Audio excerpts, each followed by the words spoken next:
Hey, what's up everybody, and welcome back to another episode of News Dose, where I give you all of the latest gaming news. And now that the Xbox Series X is out, plenty of people are at home enjoying their new platform.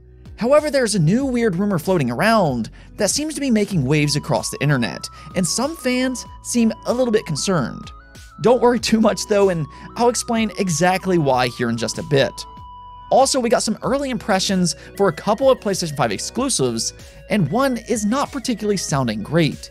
And then Nintendo may have leaked an exciting game on their website, so stay tuned for that as well. Before we get into all that though, we have plenty of other things to cover, starting off with Elden Ring. Yeah, we really haven't heard much about Elden Ring for quite a while.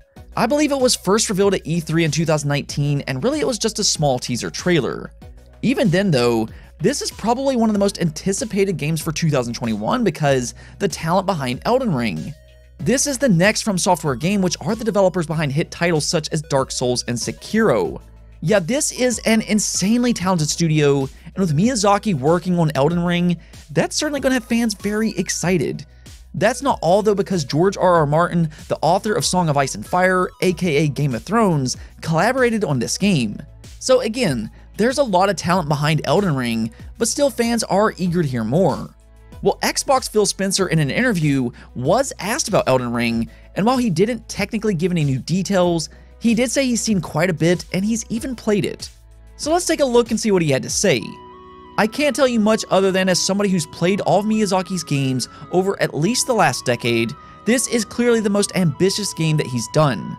I mean, I love his games, but seeing some of the gameplay mechanic stuff that he and the team are tackling this time, of the setting, working with another creator in terms of story, I love it.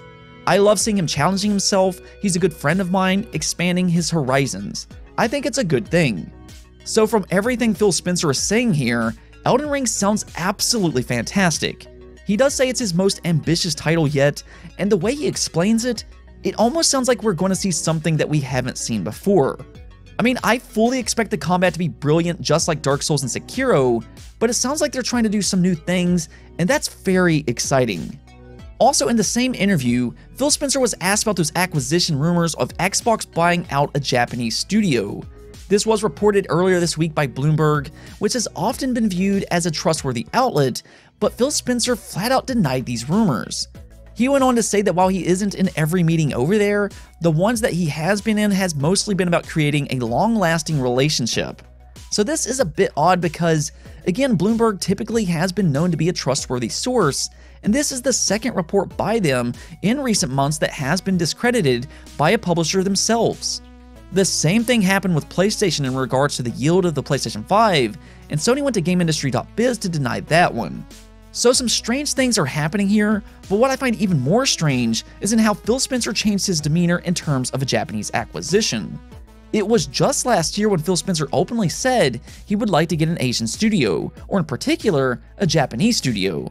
Now technically they are getting Tango Gameworks, which Phil Spencer does mention in this interview, but I can't imagine that's the only Japanese studio he wants. So I'm not sure I'm completely buying that they aren't looking for a studio there, but maybe they're not being as aggressive with their search as Bloomberg leads some to believe. Again, all I ask for is to bring back Lost Odyssey.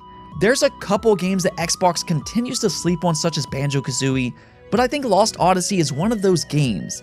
If they really do want to take Japan serious, make a sequel or at least a remake. Come on Phil, let's make this happen. Moving on, let's talk about Astrobot. So if you've been following this channel for a while, you probably know I'm a big fan of Astrobot, and I know I say this every time, but I truly do mean it. I think Astrobot and the PlayStation VR headset is among the best 3D platformers ever made. I can't say enough good about that game, and I'm really happy to see Astro's Playroom be so well received early on. I think it's going to surprise a lot of fans, but the thing about Astrobot is that he's used to show off new technology.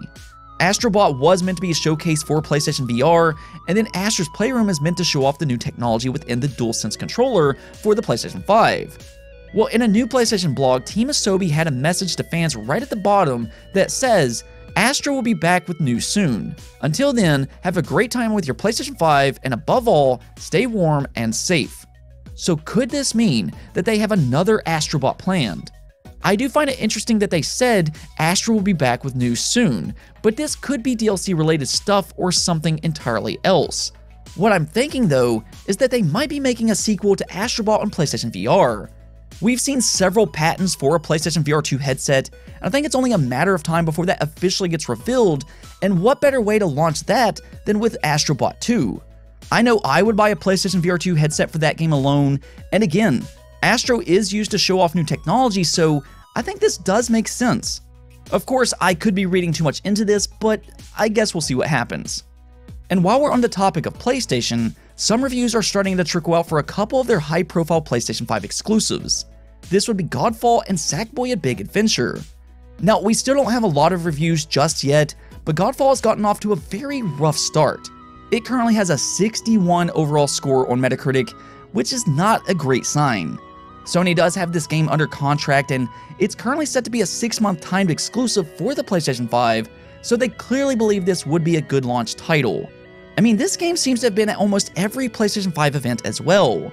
Now, with that said, the overall score could still turn around as it only has 5 or 6 reviews so far, and I do want to kind of say this. Honestly, I don't think Metacritic is the be-all, end-all.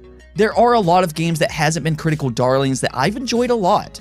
Rise Son of Rome, as an example, was hit pretty hard last generation for the launch of the Xbox One, and I enjoyed that game quite a bit. So if you're interested, don't worry about reviews. Just go out and enjoy it. Now, Sackboy also has a 75 overall score, and again, it's only got 4 reviews right now, so this could still change. But from everything that I'm hearing, this game is a joy to play. If you like Little Big Planet or 3D platformers, I think that this will be a solid launch title for the PlayStation 5. I know I'm definitely going to pick this one up at some point. I'll have to play through Demon's Souls and Astro's Playroom first, but eventually, I'm definitely going to pick up Sackboy. In other news, a new Metroid game for the Nintendo Switch may have just leaked online. Well, technically this would be a remake, but check this out. Over on Nintendo's website, they're selling a Super Metroid skin and screen protector set for the Nintendo Switch, which is nothing out of the ordinary per se.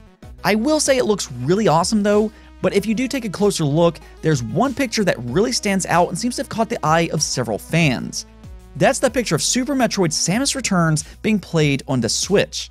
Now that game's not particularly available on the Switch, and it's actually a 3DS game. It released back in 2017 for the 3DS, and at the time, there were a lot of complaints that it wasn't available on the Switch. Well, if this picture is any indication, that might just change. Maybe they're planning to port Samus Returns to the Switch, and I think that would be a great fit. I do, however, think it's important to say this is just speculation for the time being. With that said, there have been some rumors of a 2D Metroid game coming to the Switch for quite a while. Last I heard, the rumor was that it was going to be a Metroid Fusion sequel, but you know, that's just a rumor. However, one thing is for sure. These 2D Metroid Switch rumors have been going around since last year, and maybe it does have some merit to it. Metroid's 35th anniversary is in 2021, and maybe they have some stuff planned. We saw what they did with Mario, and we've already been seeing some evidence that they might be doing the same with Zelda, so they could possibly do that with Metroid as well. Obviously, it doesn't look like Metroid Prime 4 will release anytime soon, but I could see them doing a 2D port and maybe bring the Metroid Prime trilogy over to the Switch. What do you think though? Do you think Nintendo really could be working on a Samus Returns Switch port, or do you think this picture is just simple marketing? Let me know in the comments below. On to our last topic though, and this is a weird one. So there's been some rumors floating around that the Xbox Series X is overheating so bad that it's smoking like a chimney, and the amount of smoke in these videos and pictures are almost laughable. I've been seeing this pop up everywhere this morning, and it really is crazy how these rumors spread online, because this one was very clearly fake. See, what's actually happening here is that somebody blew vape smoke into the bottom of the Xbox Series X, which created this smoke effect. Creative, I suppose, but also intentionally misleading.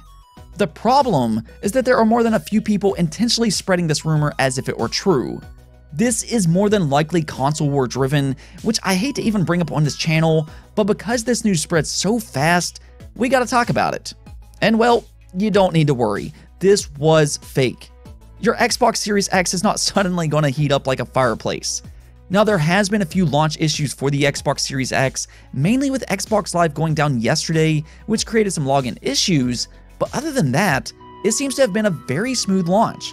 I was playing around with the Series X last night myself, and I have to say, it's a fantastic console. It's extremely fast, it was packaged very nicely, and the biggest surprise for me was the controller. I wasn't expecting it to feel as good as what it did, but the new D-pad for the Xbox controller is absolutely outstanding. The D-pad on the Xbox Elite controller was actually my favorite part of that controller, but somehow the new controller's D-pad feels even better at a fraction of the price. It's very clicky and responsive, and this design is great for fighting games. Anytime I play Killer Instinct, I have to play it with that D-pad, so I was thrilled by how good it felt. However, let me know some of your impressions of the Series X. I would love to hear some of your thoughts as well. Anyways though, that's it for this episode, but if you liked the video, don't forget the bell notification and subscribe button for more content just like this.